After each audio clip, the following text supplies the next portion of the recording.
Mensagem de hoje está na obra Vinha de Luz, ditado pelo espírito Emmanuel, psicografia de Francisco Cândido Xavier, mensagem de número 17, intitulada Auxílio Eficiente. E faz referência ao Evangelho segundo Mateus, capítulo 5, versículo 2, e diz assim: E abrindo a sua boca os ensinava. Comenta o benfeitor. O homem que se distancia da multidão raramente assume posição digna à frente dela. Em geral, quem recebe autoridade cogita de encastelar-se em zona superior.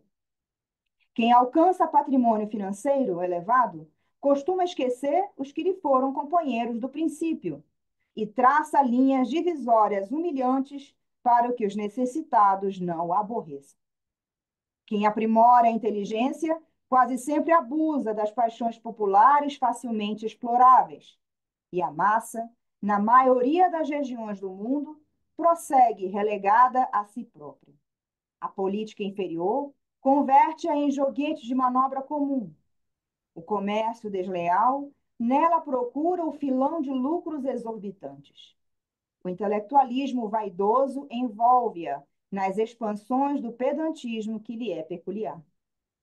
De época em época, a multidão é sempre objeto de escárnio ou desprezo pelas necessidades espirituais que se lhe caracterizam os movimentos e atitudes. Raríssimos são os homens que a ajudam a escalar um monte iluminativo. Pouquíssimos mobilizam recursos no amparo social. Jesus, porém, traçou o programa desejável, instituindo o auxílio eficiente. Observando que os filhos do povo se aproximavam dele, começou a ensinar-lhes o caminho reto, dando-nos a perceber que a obra educativa da multidão desafia os religiosos e cientistas de todos os tempos. Quem se honra, pois, de servir a Jesus, imite-lhe o exemplo. Ajude o irmão mais próximo a dignificar a vida, a edificar-se pelo trabalho sadio e a sentir-se melhor. Emmanuel.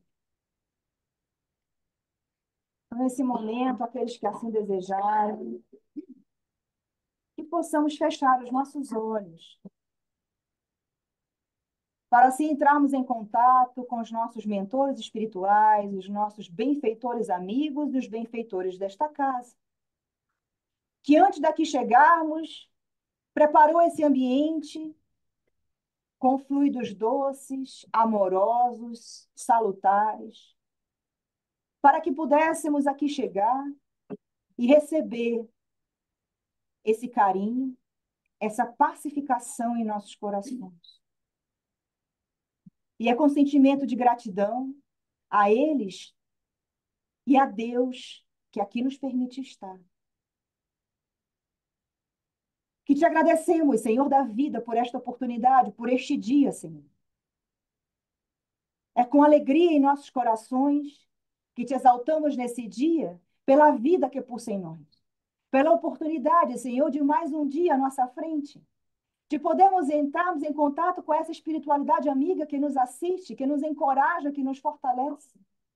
Te agradecemos, Senhor, porque aqui temos um espaço amigo, amoroso, para perceber a tua presença no meio de nós, para aprendermos um pouco mais, Senhor, a deixarmos o homem velho para trás e irmos na direção do homem novo que nos aproxima da tua imagem, a imagem do Cristo. Senhor, abençoa os nossos propósitos. Nos fortalece, Senhor, no desejo que temos de nos melhorar. Porque são muitas as dificuldades do caminho, Senhor. São muitas pedras que roçam e cortam os nossos pés. Mas sabemos, Senhor, que sim, Tu estás ao nosso lado. Com a Tua mão amorosa por sobre os nossos ombros, dizendo: Vem, filho, estou contigo. Não estás a sós. Que nesse envolvimento amoroso do Pai, possamos nos fortalecer e que todos os ensinamentos dessa manhã possam banhar o nosso espírito de calma, sabedoria, confiança e segurança no futuro, despertando em nós sempre o desejo sincero de sermos melhores hoje do que aquilo que fomos ontem. Te pedimos, Senhor, que envolva o nosso companheiro palestrante do dia, o Fábio, para que ele possa, Senhor, inspirado pela tua presença, pelos teus benfeitores, trazer aquilo que nós precisamos ouvir, as mudanças necessárias em nossa vida. Abençoa-nos a todos nesse instante e fica conosco, Senhor, hoje e sempre, na graça de Deus.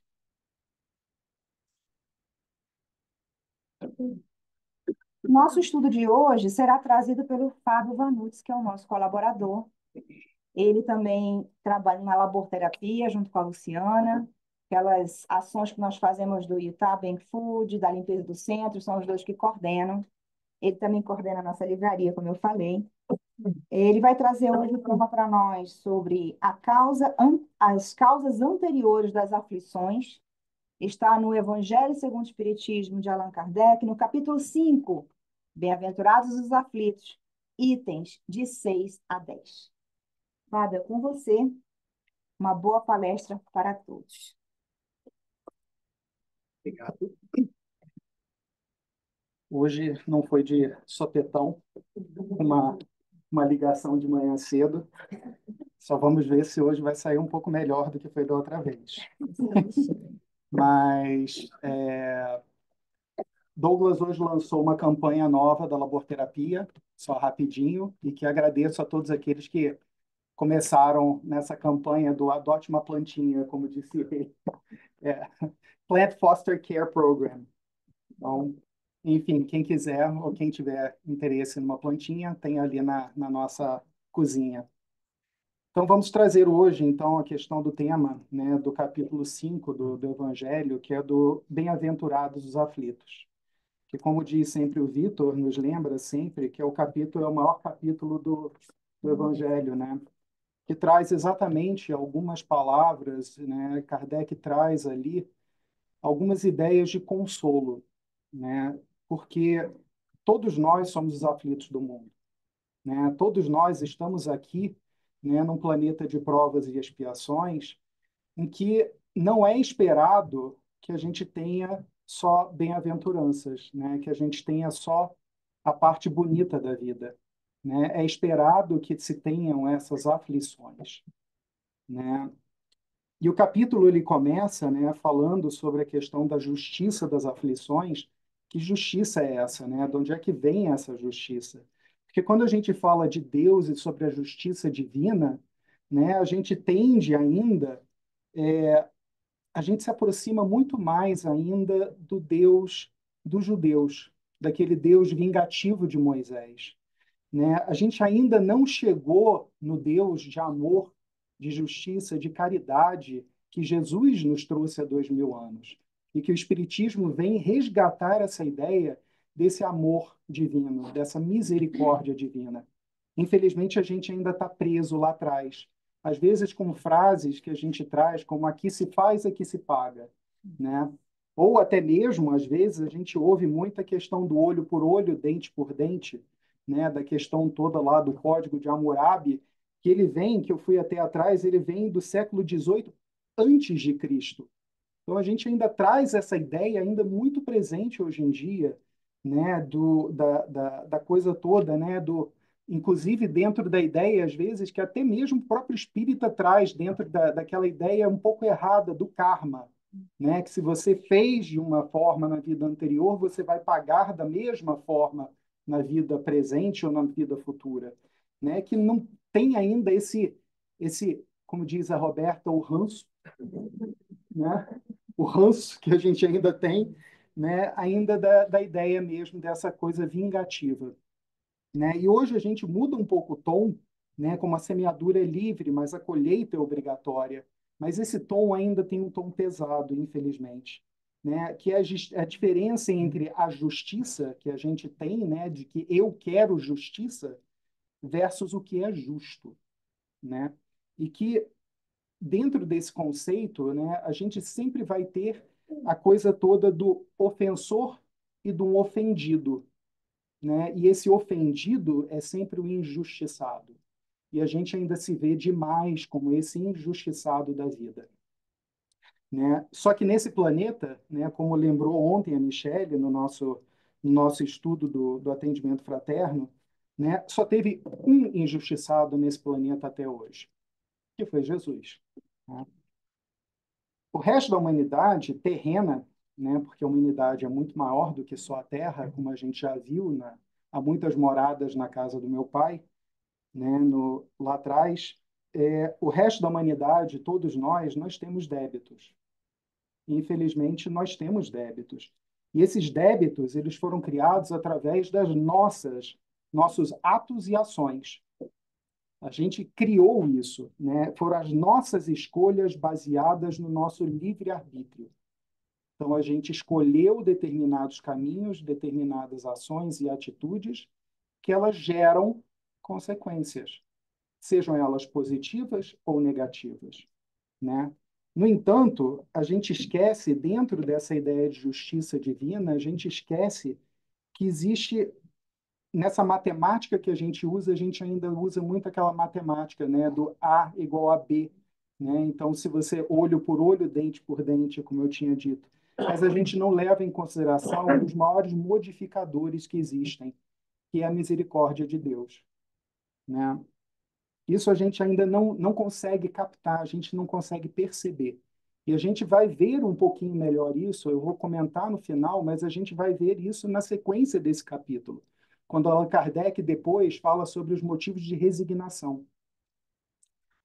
Mas a ideia, na verdade, que a gente tem que ter sempre é que a questão do sofrimento, a questão dessas dores que a gente passa, elas têm uma finalidade muito maior, que não é só a gente sofrer, não é só a gente passar por questões que trazem dores e sofrimentos. Porque a finalidade maior é a educação do espírito, tá? Preferencialmente baseada no amor. Mas a gente ainda não consegue ter essa questão desse amor fraternal, a gente ainda não está lá, mas estamos a caminho, né? Não há espírito que não vá chegar à perfeição, né? E Pedro, na primeira carta dele, né, ele fala que a questão toda do amor cobre uma multidão de pecados. Então, de novo, a questão do amor, ela vai cobrir todos esses nossos delitos em algum momento, né? E todo o sofrimento, né, dos seres humanos, Kardec traz que esse sofrimento tem causas, né? A causa dela está nas nossas imperfeições, tá? Então, trazendo de novo o que o Vitor trouxe, por exemplo, na semana passada, né, no Código Penal da Vida Futura, onde Allan Kardec, no livro Céu e Inferno, ele, nesse capítulo do Céu e Inferno, ele traz algumas considerações, e uma delas, ele diz que toda imperfeição causa sofrimento. No entanto, toda perfeição é fonte de gozo. Então, é que negócio, são as nossas escolhas, né? E aí Joana de Ângeles nos traz que a origem do sofrimento, né, as origens do sofrimento estão sempre, né, no recôndito do ser, nos painéis profundos da sua consciência, né? As nossas escolhas, elas vão imprimir os resultados dessas escolhas profundamente dentro da nossa consciência. E lá vai ficar, né? E aí Kardec diz que a alma traz consigo o próprio castigo ou prêmio, onde quer que se encontre sem a necessidade de um lugar circunscrito. Portanto, nosso céu ou nosso inferno, né, que a Igreja Católica infelizmente trouxe para nós dentro de uma ideia externa, ela é na verdade interna. Nós trazemos os nossos próprios, né, o próprio céu ou o próprio inferno dentro de cada um de nós. E isso é exteriorizado, e a gente vê, por exemplo, nas obras do André Luiz, que vai ser exteriorizado através dos nossos pensamentos, das nossas vibrações, do nosso teor, do nosso verdadeiro ser, né? Só que Deus, na sua infinita sabedoria, ela faz com que a dor e o sofrimento, na verdade, elas sejam ferramentas de aperfeiçoamento. E aí a gente vai ver que, por exemplo, a dor e as dores, elas podem servir como mecanismo de ação, né? Como assim, mecanismo de ação? Elas agem para que a gente saia da nossa inércia natural. A gente se acomoda fácil demais com as coisas da vida e não necessariamente só com as coisas boas da vida, né? A gente paralisa a nossa marcha, a gente para e a gente muitas das vezes só vai sair daquele local quando passar a se tornar muito desconfortável. Que é a história, me lembrem da história do cachorrinho do Chico, né? Da história do cachorrinho que deitava numa uma cama de pregos. Não, não sei se é do Chico, Não não, é do mas a Chico? história do cachorro que está sobre o prego, Prego que que está só, doendo, só lamuriando, mas não lamuriando, sai daí. mas não sai dali. E, na verdade, a questão da dor, muitas das vezes, ela é um mecanismo que a gente saia daquela posição que a gente está confortável, né? Não é que esteja agradável, mas está confortável. Então, é um mecanismo de ação. A dor também é um mecanismo de proteção, né? Afinal de contas, aquilo que nos machuca, a gente aprende que dói. Se a gente bota a mão no fogo, dói. E isso é um mecanismo de proteção para a gente. Mas esse próprio mecanismo de proteção, ele também é uma ferramenta de empatia. E aí eu trago uma frase que a deusa trouxe para a gente algum tempo atrás, que é atribuída a Emmanuel, que diz que se não compreenderes a dor do teu irmão, fatalmente terás que passar por ela. Então, a ideia aqui é que a gente também possa aprender, né, nos nossos sofrimentos, a olhar o nosso próximo, a entender que ele também está passando pelos momentos que ele está passando e que a gente possa ter empatia, né, criar esse vínculo que a gente possa, então, ajudar aos nossos irmãos. Então, é também uma ferramenta de empatia. E, como eu disse, né, a maior finalidade é a questão toda da educação do espírito, preferencialmente baseado no amor. E Allan Kardec, então, começa esse capítulo 5, ele traz algumas perguntas, né? E a primeira delas é: as aflições, elas são justas? Né? E ele traz outras perguntas, né, que são interessantes. Por que sofrem uns mais que outros? Por que nascem uns na miséria e outros na abundância, na opulência? Por que uns nada conseguem, ao passo que outros a tudo parece sorrir? Por que homens virtuosos sofrem ao lado de maus que prosperam? Por que das enfermidades de nascença? Por que da morte e do sofrimento de crianças? Né? E ele traz isso tudo. E aí eu parei para pensar quais são essas aflições, né? Quais são esses males da vida? E aí hoje em dia a gente usa sempre a grande ferramenta, né, que a gente pergunta, por exemplo, ao Google, e hoje em dia a gente pergunta ao chat GPT, né, ou então Gemini ou afins, para ajudar a gente, né, de repente lembrar de algumas coisas que a gente esquece. E aí, perguntando quais são esses males, a inteligência artificial que nos ajuda, ela traz assim, que são males físicos. Quais são esses males? Doenças, deficiências, necessidades básicas não atendidas. Quantos de nós não passamos por situações semelhantes a essa? Traz também a questão dos males emocionais, depressão, ansiedade, medo. Acho que já nesses dois a gente já se encaixa em um monte de situações, né, da nossa vida, parando para pensar, cada um refletindo sobre quais foram as aflições, quais são as aflições de nossas vidas individuais, né? Tem os males sociais também, injustiça, pobreza, exclusão, guerras, desigualdades, sendo elas econômicas, raciais e de gênero. E Kardec também traz que algumas dessas aflições são os reveses da fortuna, flagelos naturais, perda de entes queridos e dos que são o amparo da família, que às vezes a gente não consegue entender por que é que isso está acontecendo comigo. Por que é que eu perdi alguém? Por que é que eu perdi meu filho? Por que é que eu perdi a minha mãe? Por que é que, de repente, eu perdi tudo na minha vida e tive que recomeçar do zero? Esses são os males, essas são as aflições que todos nós um dia passamos ou passaremos. Mas Allan Kardec, então, ele faz uma consideração que eu acho imprescindível logo no início desse capítulo do Bem-aventurados, dos aflitos, que aí eu vou trazer aqui, que ele diz assim: desde que admita a existência de Deus, ninguém o pode conceber sem o infinito das perfeições. Ele necessariamente tem todo o poder, toda a justiça, toda a bondade. sem o que não seria Deus. Logo, as tribulações da vida derivam de uma causa, e pois que Deus é justo, justa há de ser essa causa. E ele então diz que o homem, pois, em grande número de casos, é o causador dos seus próprios infortúnios. Como a gente já tinha comentado, são as nossas escolhas. Mas em vez de reconhecê-lo, acha mais simples, menos humilhante para sua vaidade, acusar a sorte, a providência, a má fortuna ou a má estrela. E aí, não foi nem nesse estudo, foi no estudo anterior, eu me deparei com o capítulo 3 do livro Plenitude, da Joana de Ângeles. E que eu acho que esse capítulo ele coincide perfeitamente com esse capítulo 5 do Bem-aventurados Aflitos. Porque o capítulo se chama Origens do Sofrimento. E a Joana, então, traz que a vida são os acontecimentos de cada instante a se encadearem incessantemente. Uma ação provoca uma correspondente reação, geradora de novas ações, e assim sucessivamente. Desse modo, o indivíduo é o resultado das suas atividades anteriores. Tá? E essas escolhas, de novo trazendo, são baseadas e sempre existam no nosso livre-arbítrio.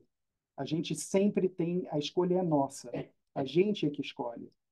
E assim a gente traz, então, a grande lei, que ontem a própria Michelle também trouxe, que é a lei de ação e reação, né, que ela traz aqui.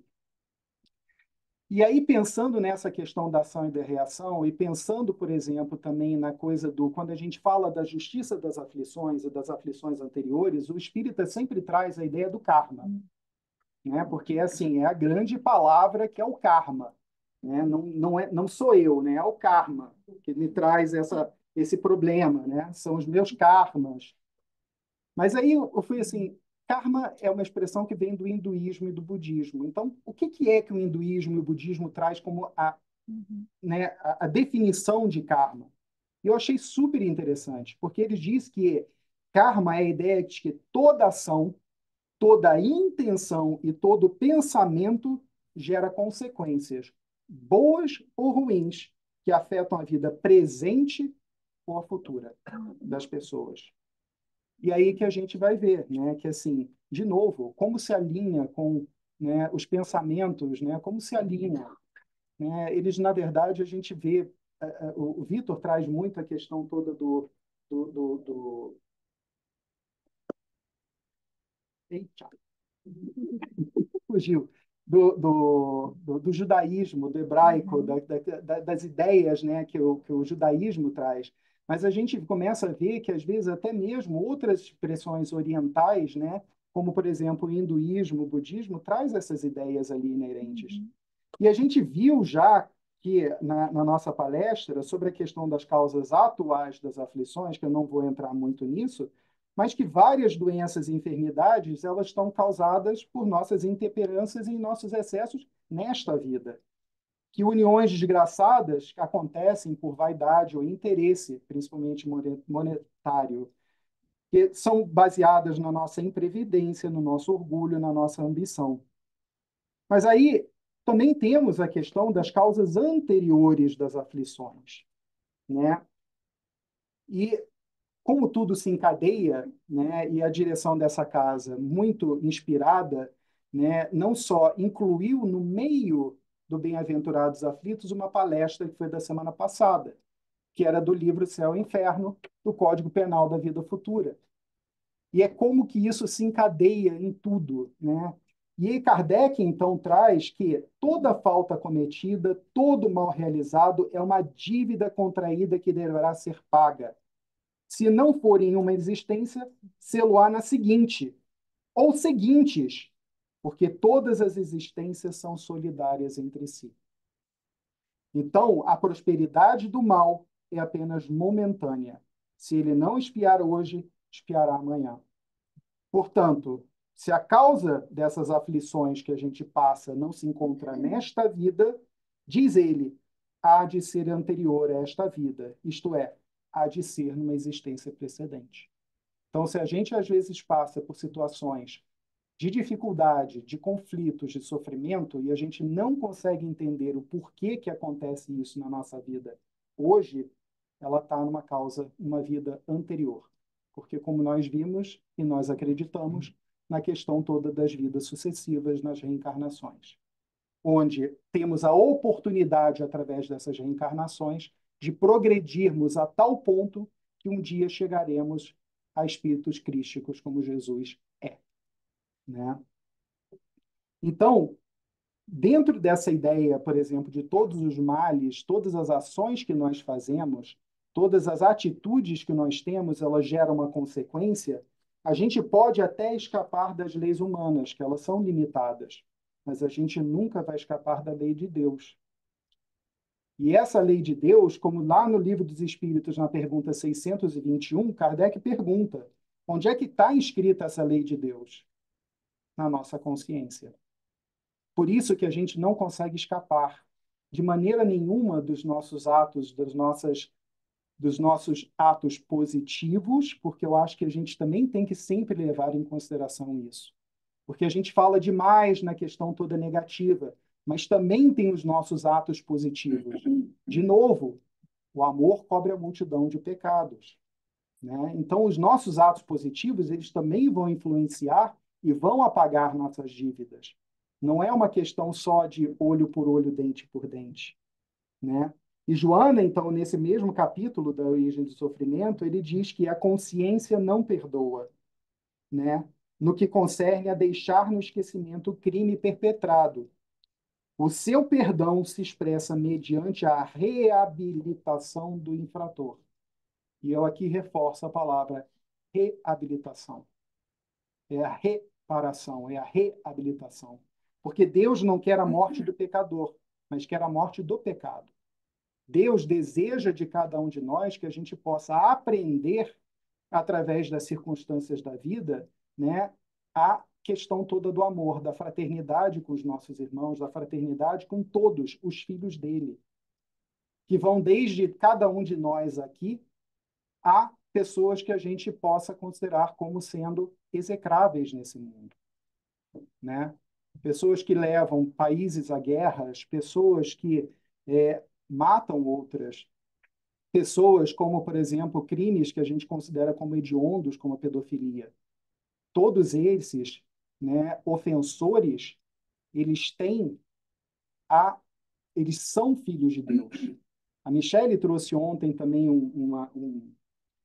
foi uma prece, né, que o Gubbio traz no livro Libertação, lindíssima, porque na prece ele diz que a gente sempre pede por aquele que está sofrendo, mas que na verdade a gente também deveria estar pedindo por aquele que comete as ações que hoje são vergonhosas, mas que essa ação ela está baseada de novo nas nossas imperfeições, no nosso desconhecimento. Porque todos eles são filhos de Deus. Todos nós somos filhos de Deus. E todos nós vamos chegar à perfeição. E eles também vão chegar. E cabe a nós, como talvez irmãos um pouco mais velhos, um pouco mais esclarecidos, que a gente também possa se compadecer deles e orar por eles. Porque às vezes a gente ainda hoje não tem a capacidade de amá-los. Mas se a gente tiver a capacidade de ter compaixão, né, piedade, já é um primeiro passo. Então, esses resultados, como ela diz, né, Joana diz, no entanto, chegarão de imediato, né, das nossas consequências, dos nossos atos, ou em tempo mais tardio. O certo é que virão em busca da reparação indispensável. E aí, como eu digo, tudo se encadeia. No Código Penal da Vida Futura, Kardec traz no item 16, né, quais são os 3 pontos, as 3 condições necessárias para apagar os traços de uma falta e de suas consequências. Os 3 passos necessários são o arrependimento, a expiação e a reparação. E aí, como eu disse que várias coisas se encadeiam e o próprio Vitor trouxe na semana passada para a gente, a conceito do techuvá, que eu não conhecia. E eu fui atrás para poder entender. Que o termo em hebraico significa arrependimento. Só que vai um pouco além só da questão do arrependimento, né? Tem algumas etapas. Alguns dizem 3, outras 5, mas são algumas etapas dessa questão do arrependimento. Que é, primeira etapa, admitir o erro, admitir que erramos. Já aí a gente já escapa, já escorrega em tantos, né? Da gente admitir o nosso erro, já às vezes bate naquele orgulho, na nossa vaidade, que a gente não admite o nosso erro. O segundo passo é o remorso e o desejo de abandonar o erro. O terceiro é o compromisso de melhorar-se. O quarto, né? Quarto e o quinto, que seria pedir perdão a Deus e a quem ofendemos, e aí talvez o quinto, trabalhar na reparação do nosso erro. E aí Joana traz que, portanto, os sofrimentos humanos de natureza kármica se apresentam sobre dois aspectos que se complementam.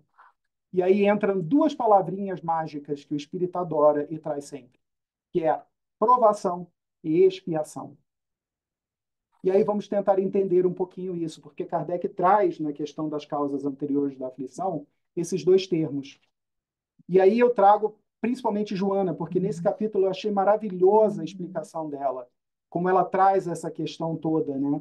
Porque ambos, tanto a provação quanto a expiação, visam, o objetivo é educar e reeducar, predispondo as criaturas ao inevitável crescimento íntimo na busca da plenitude que as aguarda. Então, de novo, é ensinarmos-nos a, né, a como conduzir, como amar ao nosso próximo, como seguir na nossa jornada evolutiva. Então, a aprovação é a experiência requerida ou proposta pelos guias espirituais antes do renascimento corporal do candidato, onde são examinadas as suas fichas de evolução, avaliadas as suas possibilidades de vitória e os recursos ao seu alcance para o cometimento. Então, as provações, elas mudam de curso, suavizando-se ou agravando-se conforme o desempenho do espírito. E que foi exatamente o que o Vitor também trouxe para a gente na semana passada. Por isso que, assim, a coisa toda foi do mesmo capítulo? Então, né, como as coisas acabam... E eu não sabia que ele tinha trazido daquele mesmo capítulo. Mas, sempre por trás, né? Então, eles olham a nossa ficha, os espíritos superiores e benfeitores, eles olham a nossa ficha, eles ajudam a gente a traçar um caminho que vai ser ajustado ao longo da nosso trajeto da encarnação de acordo, né? Esse fine-tuning vai acontecer, esse ajuste vai acontecer ao longo da nossa encarnação. E André Luiz mostra um pouco isso, não é no Missionários da Luz, se eu não me engano, que ele fala sobre a questão toda de dentro do nosso lar existe todo um departamento especializado na questão toda do planejamento reencarnatório para cada um de nós. Tá? Então, a aprovação é isso. Eles olham a nossa ficha, veem as nossas possibilidades, o que é que você pode fazer para demonstrar que você já aprendeu a sua lição. E você vir e mostrar que você realmente aprendeu a sua lição. Tá? Já a expiação, como diz Joana de Ângeli, todavia, são impostas, irrecusáveis, por constituírem a medicação eficaz, a cirurgia corretiva para o mal que se agravou. Portanto, as provas testam e fortalecem, enquanto as expiações reparam e restauram as faltas cometidas. E aí ela traz a ideia, né, que a gente tem que entender que na expiação também não é só olho por olho, dente por dente. Da mesma forma como a gente tem na nossa justiça terrena, a gente vai entender, por exemplo, que o réu primário, né, vai ter créditos que suavizam a pena. Ele talvez só tenha que fazer um trabalho voluntário, porque ele tem que aprender através do trabalho voluntário a como, né, reparar aquele mal inicial que ele fez. No entanto, como ela diz e como acontece na justiça terrena, o reincidente já não tem mais a pena tão branda, vai ter uma pena um pouco mais severa. Às vezes vai precisar ficar encarcerado durante um tempo para poder aprender. Mas aquele que não se corrige, que é reincidente, renitente nos seus erros, né, do passado ou dessa vida, ele acaba sendo preso e encarcerado.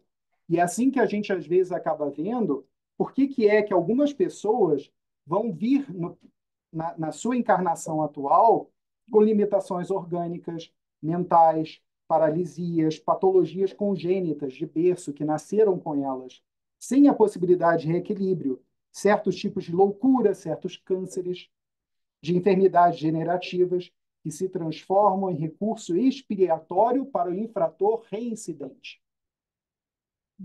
Então, são formas que Deus nos traz a tentar entender através da dor o erro que nós criamos no passado. De novo, educação, a educação do espírito. É uma forma de tentarmos aprender, porque cada ser vive com a consciência que estrutura, impressos na profundidade da sua consciência. Só que a própria Joana e o próprio Kardec também trazem só uma vírgula, um porém nessa historinha toda, porque a gente também não pode olhar que todas as pessoas que venham, né, com seres mutilados, surdos, mudos, cegos, paralisados, ela traz, por exemplo, a ideia dos ranceníacos, aidéticos, entre tantos outros, ou todas essas doenças ditas expiatórias, nem sempre elas são, na verdade, aprendizados ou corrigendas para aquele espírito que está ali naquela situação. Às vezes, eles servem, por exemplo, como para lecionar, como ela diz, para demonstrar coragem e conforto moral aos enfraquecidos na luta e desolados na redenção. Né? E Kardec traz que algumas dessas pessoas de instintos bons, de alma elevada, de nobres sentimentos, que de nada mal haverem trazidos em suas precedentes vidas, existências, sofrem com resignação toda cristã as maiores dores, somente pedindo a Deus que as possam suportar sem murmurar. Eles vêm como exemplos. E alguns desses exemplos que a gente teve, por exemplo, Santo Agostinho, Francisco de Assis, Chico Xavier, Divaldo, que não vêm com uma vida completamente sem infortúnios. Até mesmo Paulo de Tarso pode ser um grande exemplo para a gente, né? Que vem passando por dificuldades também, com as suas dificuldades, né? Para nos ensinar como é possível continuar a nossa jornada.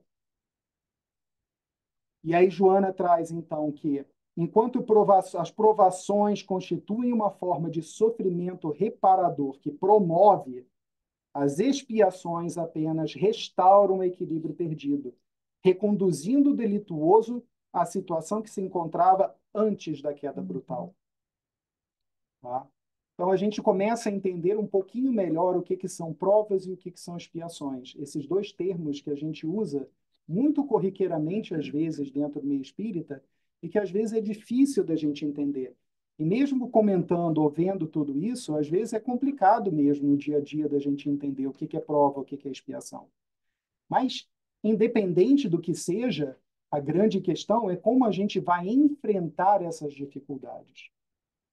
Porque, como diz Kardec, né, dentro do céu e inferno, ele diz que é na vida corpórea que o espírito repara o mal das existências anteriores. É aqui que a gente põe em prática as resoluções tomadas na vida espiritual. A gente volta ao planeta para que a gente possa, então, reparar esse mal. E nem há espírito incapaz de nunca progredir, votado à eterna inferioridade, porque isso seria uma negação da lei do progresso, que é uma lei de Deus, né? Que rege todas as criaturas. Portanto, todos nós vamos progredir. Se mesmo que nessa existência a gente não consiga reparar todo o mal, que a gente não consiga suportar todas as nossas dificuldades, não tem problema. A gente vai ter outras vidas, a gente vai ter outras oportunidades. Porque Deus, né, quaisquer que sejam as inferioridades e as perversidades de qualquer espírito, qualquer um, Deus jamais os abandona. Deus vai estar sempre presente, seja através dele ou através de nós, todos nós, criaturas. Porque é através de nós que na maior parte das vezes Deus se expressa, é através do próprio homem. Porque qual é a grande lei de Deus?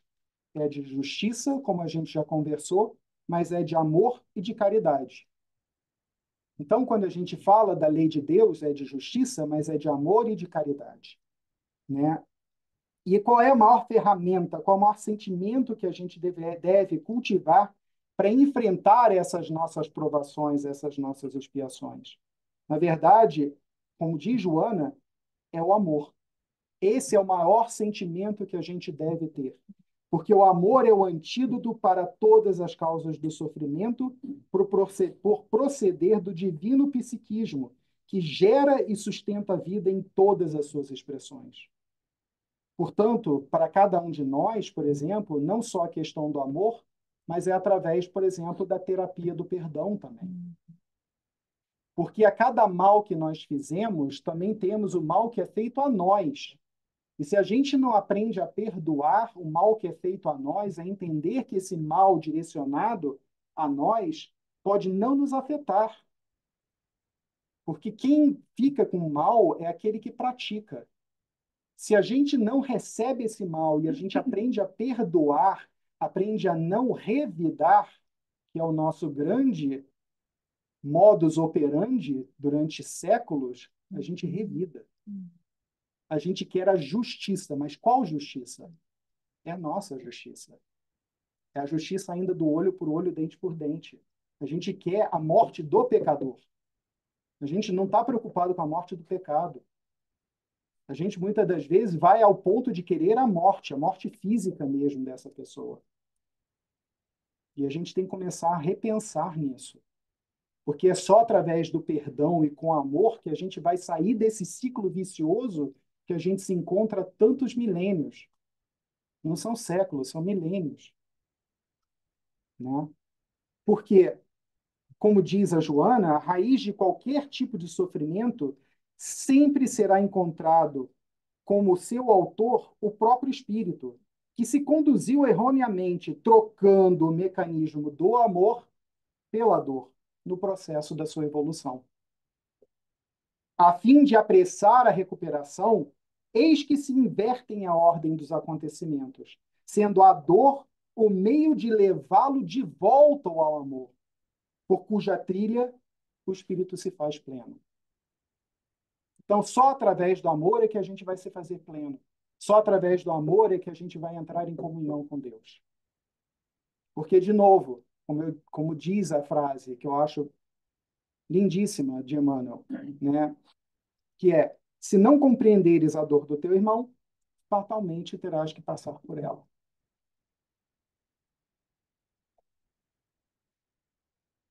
E Allan Kardec, então, também traz, né, e a gente vai ver um pouquinho melhor ali, uma pequeno olhar um pouquinho à frente, né, que eu acho que é importante nesse momento.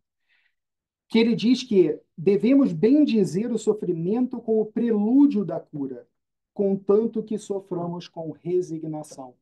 Essa é uma outra palavra que a gente vai ver ao longo das nossas palestras. Que, na verdade, a resignação significa o bem sofrer, né? E que, se alguém nos faz sofrer, que possamos, de novo, perdoar e nos libertarmos dessas correntes de ação e reação, que a gente saia desse ciclo vicioso. E a gente tem que sempre lembrar que a matemática divina não é a nossa matemática. Tem um modificadorzinho tão importante, mas tão importante, que é a questão toda da misericórdia divina. E Kardec vai trazer que Deus sempre reduz as nossas dívidas. E ele diz que possamos quitar o nosso saldo devedor ainda hoje e alcançar a nossa libertação. Porque o que Deus pede de nós, através desse sofrimento que às vezes a gente considera como sendo injustificável, como sendo demais, é apenas uma infinitésima, centésima parte daquilo que realmente é a nossa dívida. A nossa dívida é muito maior do que a gente possa imaginar. Mas o que Deus pede de nós, muito pouco. Apesar da gente aqui, encarnados, sem compreender e sem olhar, sem conseguir ver esse passado, a gente às vezes acha que é o peso de todo mundo nas nossas costas. Temos aqui essa casa, que está aqui o tempo todo para amparar, para ajudar, né, para seguir adiante nessa luta, nessa jornada.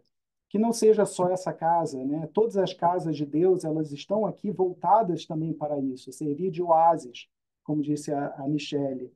São oásis dentro do mundo que ainda é de provas e expiações, do mundo que ainda tem sofrimento. E que a gente possa sempre encontrar nesses locais, né, esse apoio que às vezes a gente precisa, e todos nós vamos precisar em algum momento. E mais do que isso, que a gente possa ser esse oásis para aqueles que estão à nossa volta. Porque se hoje a gente também sofre, a gente tem irmãos que estão do nosso lado sofrendo também. E que nos cabe, através da questão toda da ferramenta de empatia, que a gente também possa ajudar a cada um desses que sofrem. Com uma palavra amiga, com um sorriso, com tá tudo bem, você precisa de alguma ajuda? Eu posso te ajudar de alguma forma? Um sorriso, né? E aí, para encerrar, que já está na nossa hora, a Michele trouxe ontem uma música no final do nosso estudo, que é a música Tocando em Frente do Almir Sater, que tinha uma frase que me pescou a atenção para hoje, que eu achei que valia a pena, que dizia o seguinte: cada um de nós compõe a sua história, cada ser carrega em si o dom de ser capaz de ser feliz. Então, a gente tem isso, a gente carrega essa capacidade de ser feliz, mesmo mediante a tudo aquilo que nos acontece. E aí, para encerrar de vez, eu trago uma prece, um pedaço de uma prece do livro que eu estou lendo, do Obreiros da Vida Eterna, onde Ernestina fala para o filho dela, Domênico, né, que ela fala, né, dizendo o seguinte: Senhor, dá-me forças para ressarcir todas as dívidas, curar todas as chagas e corrigir todos os erros que se acham vivos dentro de mim. E que a gente possa sempre contar com auxílio, com o amparo, né, dos nossos benfeitores, dos nossos guias, de Deus, de Cristo, para a nossa jornada. Porque o que eles mais querem é ver a gente progredir na nossa jornada. Esse é a nossa grande meta. A nossa grande meta sempre vai ser, né, a perfeição. E que a gente possa encontrar no amor o caminho reto para isso. Fiquem com Deus.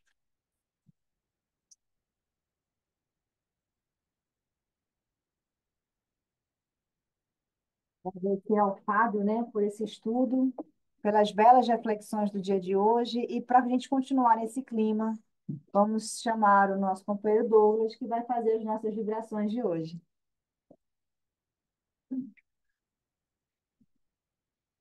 Tá bem. O que Jesus diz? Ele é o caminho. Like Jesus says, I'm the way.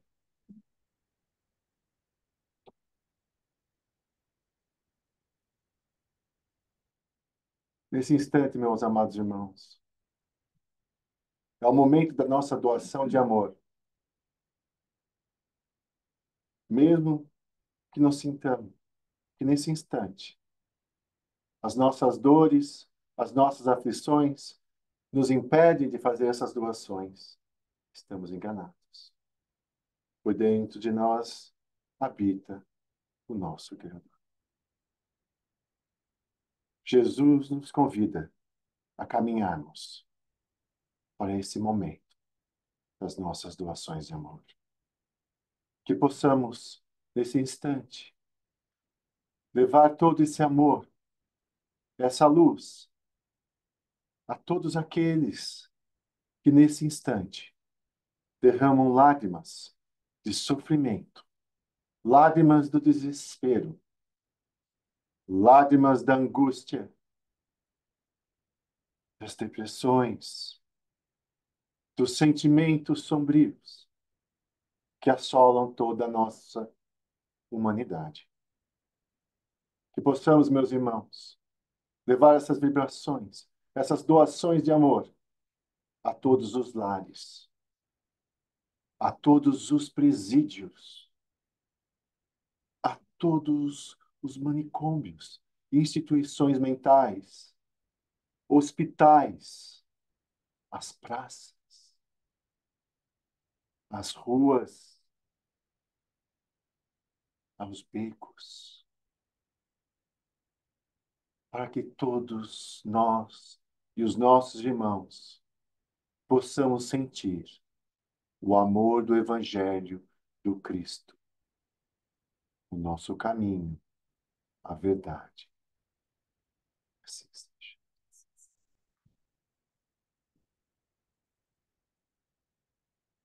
Que possamos assim nos manter nesse clima, trazendo à nossa casa mental a figura amiga de Jesus. E projetarmos essa figura amiga que caminha na praia, deixando ali as suas pegadas, indo de encontro a uma grande multidão que se aglomera. Eis que ele, então, com seus cabelos nazarenos, que sopra na brisa do mar, ele olha para a multidão e se aproxima. E que, para que possam escutá-lo, ele sobe no pequeno barco de Pedro. E de cima, se dirige a cada um de nós, diretamente com seu olhar luminoso e amoroso. Vinde a mim, todos vós que se encontram afatigados. Vinde a mim, todos vós que sofreis. Porque o meu fardo é leve e o meu jugo é suave. E assim, Senhor, diante de vós nos ajoelhamos e, como Jó, agradecemos ao Pai que deseja que nós possamos provar na falta e na abundância. E para ti, Senhor, damos graças pela oportunidade, pelas provas que nos chegam. Ó Senhor Jesus, a tua mão por sobre o meu ombro me dá confiança e força. Os teus pés me mostram a rota em que eu tenho que seguir. O teu olhar amoroso cura as minhas feridas e diz ao meu coração o quanto eu sou amado. Porque Deus, através de ti, Senhor, fala ao meu coração. Filho, eu te amo. Vinde a mim, todos vós que sofreis. E a ti nos entregamos, Senhor, nesse instante, para que cure as nossas feridas e que, ao seguirmos os teus passos, possamos encontrar a plenitude, a alegria do bem viver e do bem sofrer. Graças te damos, Senhor, em tudo. Permanece conosco ao nosso lado. Fica conosco, Senhor, nos dias de alegria e nos dias tristes também. E que possamos levar aos nossos lares essas doces vibrações que hoje aqui recebemos de amor do nosso Mestre Jesus e do nosso Pai, tão amoroso que nos acolhe a todos a despeito das nossas imperfeições. Senhor, gratidão por mais esse dia. Fica conosco, hoje e sempre, na graça de Deus. Que assim seja. Assim seja. Então, aqueles que nos acompanham pelo Zoom, um domingo abençoado para todos. Nós vamos interromper a nossa transmissão para fazer o nosso passe no salão. Muito obrigada a todos, um bom dia. Aqueles que